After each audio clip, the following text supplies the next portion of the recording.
cercano del coronel Colchado respecto a lo que va a pasar el día de mañana cuando tenga que asistir a inspectoría tras la denuncia que le hace el presidente Castillo?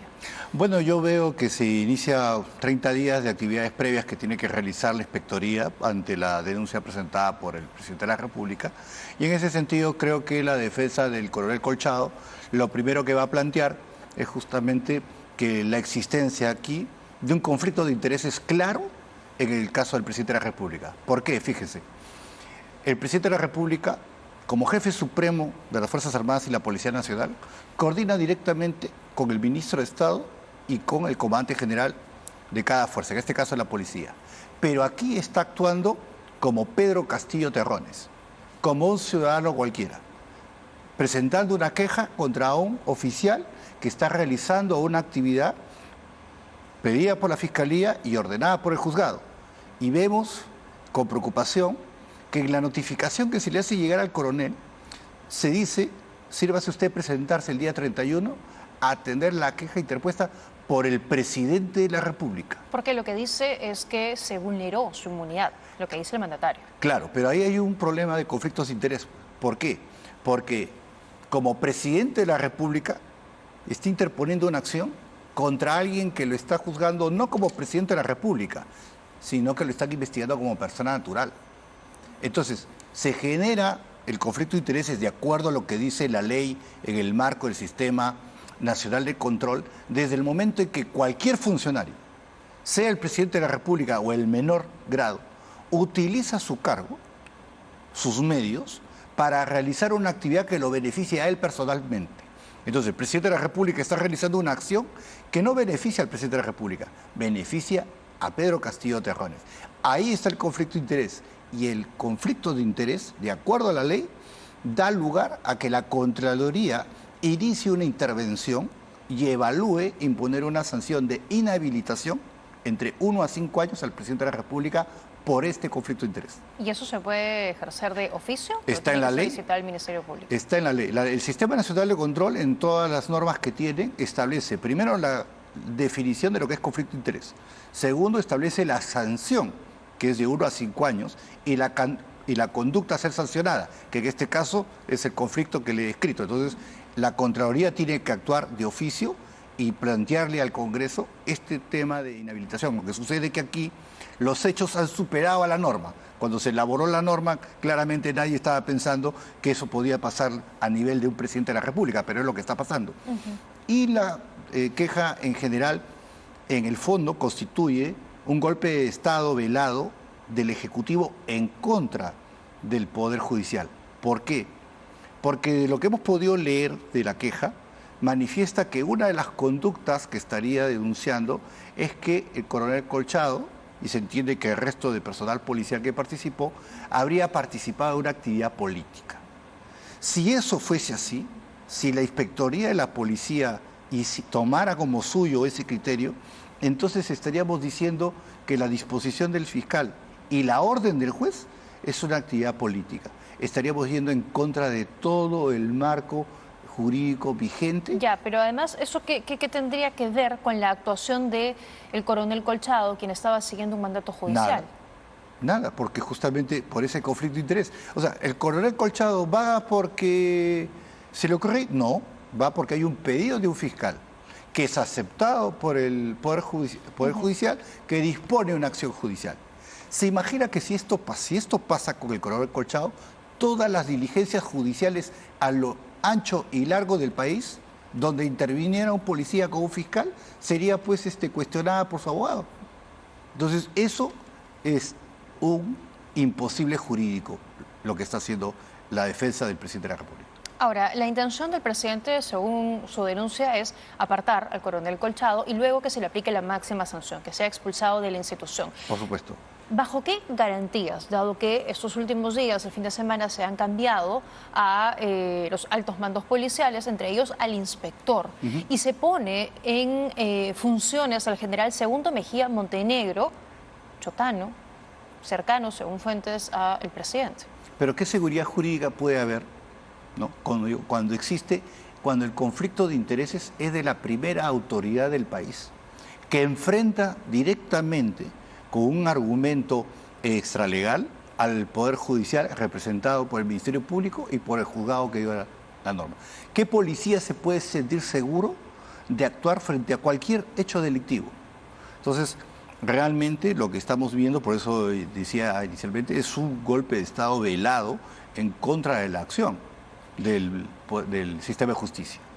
Hechos además que ya había revelado en su momento Mariano González cuando es retirado como ministro del Interior, quien asegura que el presidente le dice que Colchado es su enemigo, que no lo quería. Con mayor razón, porque ahí estamos hablando una causal, obviamente, para eximirse, inhibirse de cualquier acción a nivel de lo que es un procedimiento administrativo sancionador, es ser evidentemente enemigo de la persona con la que se está contraponiendo. En este caso, de boca del propio presidente, conforme lo ha señalado el exministro González, considera un enemigo al Coronel Colchado. Entonces, ¿usted escuchó algo de eso? ¿En algún momento vio alguna acción en ese sentido? Eso es una conversación entre el ministro y el presidente, pero lo que sí le puedo asegurar desde la acción del Ministerio del Interior en los 15 días que estuvimos en la gestión, era clara la intención de la gestión del ministro González de llevar adelante la captura de los prófugos más importantes de este país,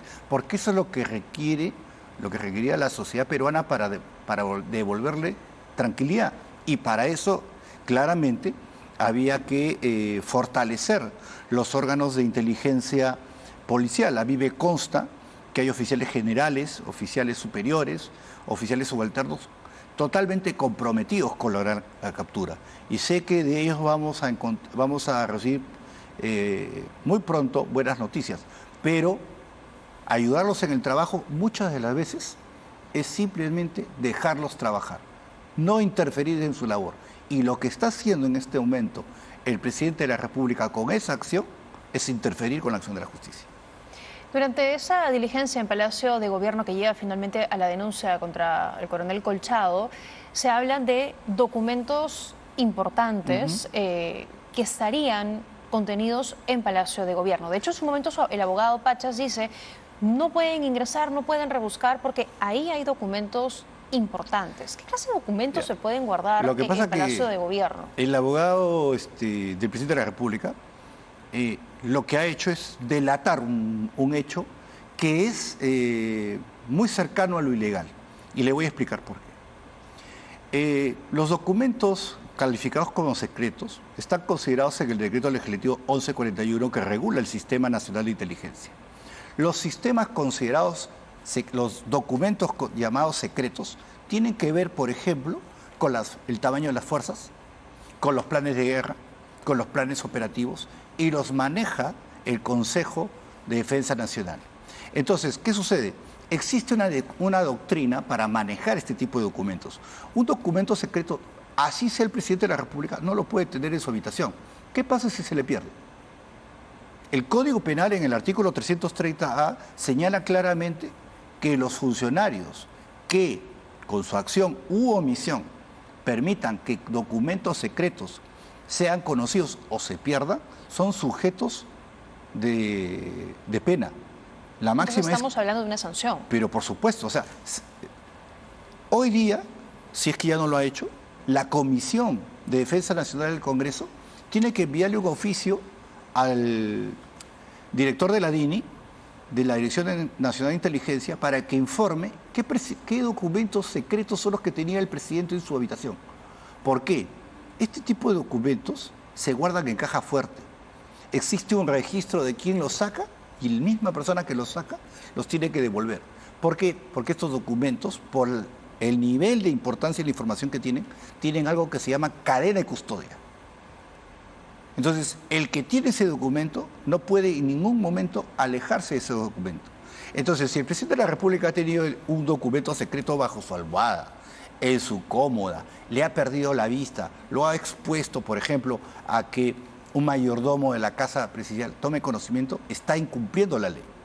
Y eso es lo que el presidente de la República está señalando. Hay que conocer qué documentos eran esos.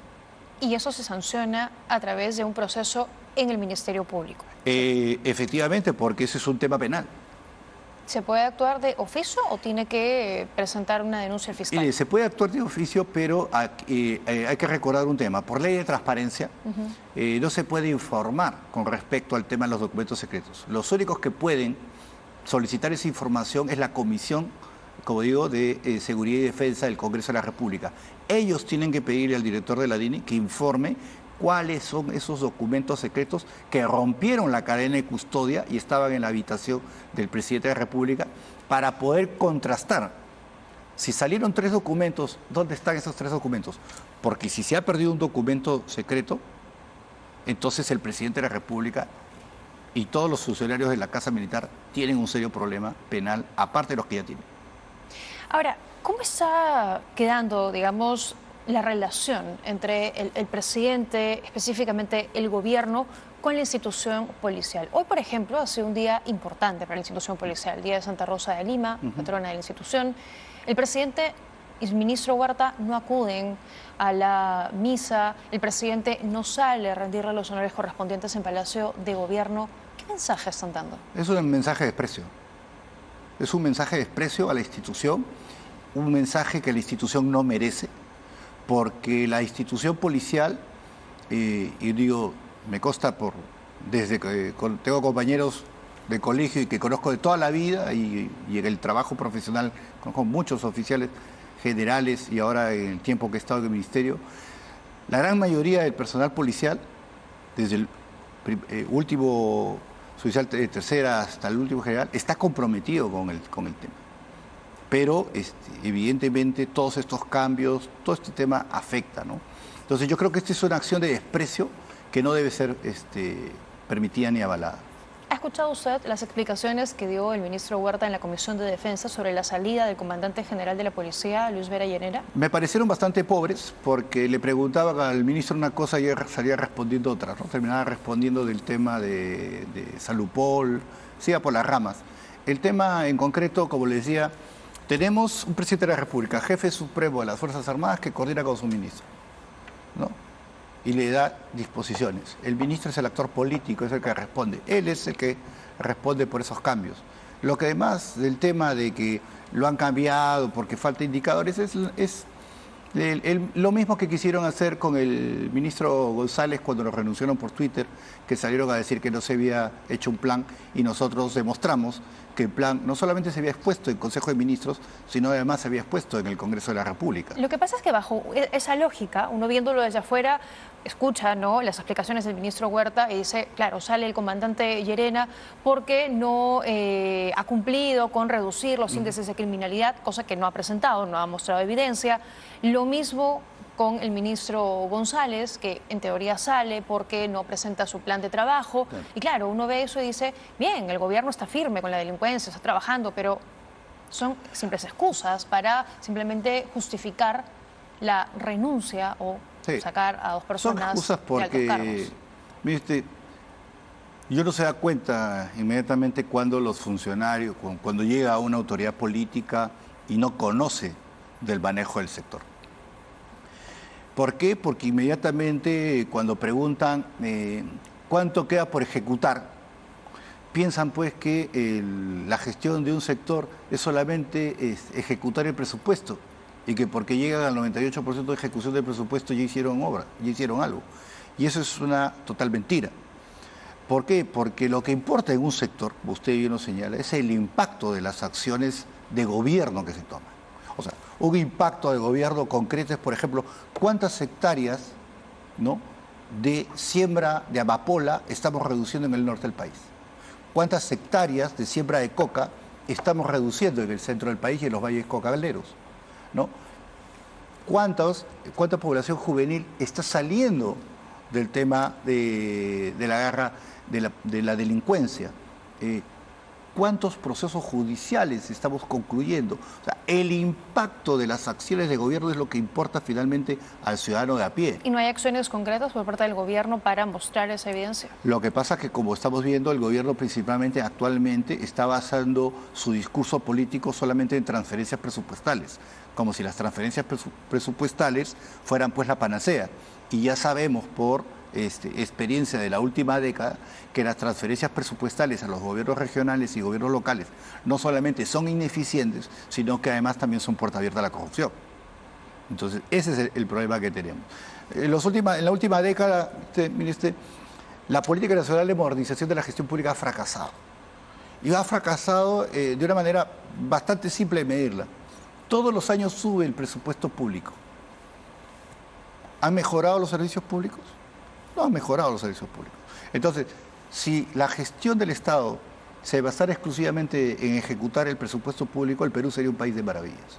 Y eso no es así, porque hay una variable, lamentablemente, que destruye cualquier política que se quiera implementar, que es la corrupción. Y para poder controlar eso, justamente parte del esfuerzo de cualquier gobierno que desee pelear seriamente contra la corrupción es tener comando y control de lo que se está haciendo. Cuando uno disgrega, ¿no?, pierde la capacidad de controlar las cosas. Y ese es el problema que estamos viviendo en este momento. Primero, que no hay control sobre las cosas, y segundo, que no hay liderazgo sobre las cosas. Bueno, y el gobierno se ha enfocado ahora en, por todos los flancos, intentar defenderse o tomar una serie de acciones en las que cree finalmente le van a beneficiar, volviendo al tema con el que partimos, por ejemplo, la denuncia contra el coronel Colchado. Claro. ¿Cree que finalmente va a ser aportado de la institución? ¿Se va a cumplir con lo que está pidiendo el presidente? Como decía, el procedimiento es que en los próximos 30 días se hagan ciertas actividades previas para que la policía emita una primera resolución donde diga se archiva o inicia el procedimiento administrativo sancionado. Yo esperaría que la Inspectoría de la Policía archive la denuncia porque la verdad no tiene pies ni cabezas, ¿no? Si la policía inicia el procedimiento administrativo sancionador, como digo, en el fondo, está dando de una manera velada una aceptación al criterio de que se diga de que las acciones del Ministerio Público y del Poder Judicial, a través de lo que es disponer y ordenar un allanamiento, tienen que, como sinónimo, una acción política. Y ahí es donde estamos entrando a lo que dijimos inicialmente, una especie de golpe de Estado contra el Poder Judicial de manera velada, porque estaríamos rompiendo el equilibrio de poderes. ¿Ve usted que el equipo especial está en riesgo? Está en riesgo siempre que se quiera intervenir en la acción de investigación. La acción de investigación policial, por definición, tiene que ser muy reservada, restringida, para que pueda tener éxito. Porque basta una manzana podrida para que se filtre la información. Y a veces, ¿no?, cuando se quiere actuar mal, basta con ponerle trabas para que los equipos operativos no trabajen como deben para impedir que las cosas sucedan. Por eso es que la característica de la investigación policial es el compartimentaje. Y esta es una de esas, una traba. Y esto es lo que se está haciendo, y el otro es la confianza, o sea, la confianza que hay en la labor de los equipos operativos. Si algo el ministro González dirigió en su gestión fue devolverle la confianza a los equipos de investigación para que se realicen su labor lo mejor que podía. Porque el objetivo, como digo, desde el primer momento era lograr las capturas. Lamentablemente solamente tuvimos 15 días en el sector porque justamente el avance y ese fortalecimiento en la línea de investigación policial parece que causó mucho miedo al interior del gobierno. Bueno, pero Harvey Colchado y equipo todavía no han logrado capturar a Silva, a Fray Vázquez y los demás, ¿no? Como digo, el esfuerzo está ahí. No sabemos, porque nosotros ya no podemos, no estamos dentro ya del sistema, cuál es la lucha interna que se está dando para lograr esa captura. ¿No cree que sea real? ¿No cree que sea real esa lucha? O sea, creo sí que el esfuerzo de la captura es real. Cuando me refiero a lucha interna es que, mire, cuando uno va a hacer una captura y no encuentra a la persona que va a capturar, a pesar de que tenía un buen dato, puede ser un error una vez. Pero cuando van 2, 3 veces y no se logra la captura es porque se está filtrando la información. Entonces, pues porque se está filtrando. Entonces, contra eso es contra lo que hay que luchar. Contra eso es lo que luchan los equipos especiales de investigación. Porque tienen que formar grupos de mucha confianza, de mucha reserva para tener éxito en su labor. Y sobre todo cuando hay que investigar al poder, que no es nada sencillo. Y sobre todo cuando hay que investigar el poder. Totalmente de acuerdo. De acuerdo, muy bien. Bueno, vamos a ver entonces qué es lo que ocurre el día de mañana, ¿no? Bueno, a partir de, porque mañana es simplemente la presentación donde le van a anunciar. Sí, lo van a notificar nada más y él tiene 3 días para presentar también sus descargos. Con esos descargos y con la acción que haga la propia inspectoría, como digo, en 30 días, la inspectoría tiene que emitir una resolución en la cual inicia o no inicia el procedimiento administrativo sancionado. Esperamos nosotros realmente que la inspectoría entienda y analice bien los temas y no inicie este procedimiento, porque si no va a ser bastante lamentable frente a la estabilidad de cualquier futura investigación policial. De acuerdo, ¿no? Pero difícil cuando sobre todo hay un entorno amical cercano, presuntamente, para no afirmar nada. Hay un actor que tiene que comenzar a actuar, que es la Contraloría, porque los conflictos de intereses están dentro de la normativa del Sistema Nacional de Control. Entonces, no podemos simplemente quedarnos callados frente a lo que es evidentemente un conflicto de intereses. De acuerdo, muy bien. Muchísimas gracias por habernos acompañado esta noche. Luis Herrera, ex jefe de Gabinete de Asesores del Ministerio del Interior. Gracias. Muy bien.